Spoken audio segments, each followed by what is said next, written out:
who is watching or following monks, their walk for peace, sinusubaybayan ko sila every night in TikTok and the other channel, the YouTube.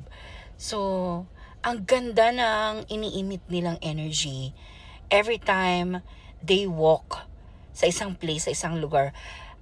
Actually, no, nakita ko, napanood ko, no, they started October from, I think, Texas to Washington.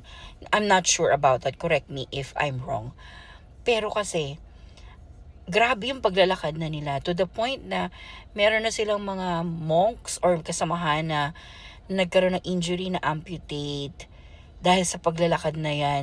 So they started October and I don't know if they will finish by March or February, end of February they're thinking.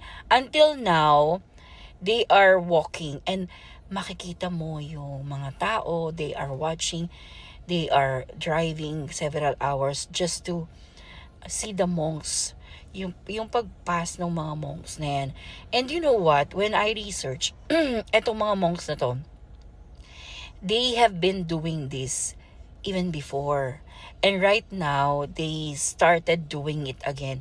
So mga ancient times pa yan, ancient rituals for the world to be at peace again. Kasi nga they were saying that if you know how to have a peace, inner peace with yourself, then the whole world will be at peace. So yun yung kanilang message.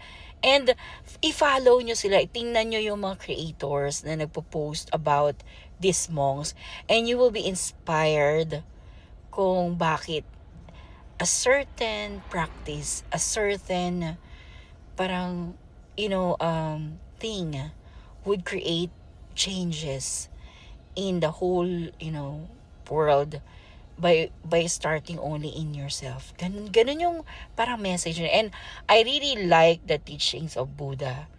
And this is why it's all about mindfulness, peace, inner peace, self-love, self-care. Kasi nga naman, if you have peace, self-love, and self-care, hindi mo hahayaang masaktan ka, may masaktan ka, at masaktan ang iyong community. This is how I believe their teaching is. So, i-follow nyo sila.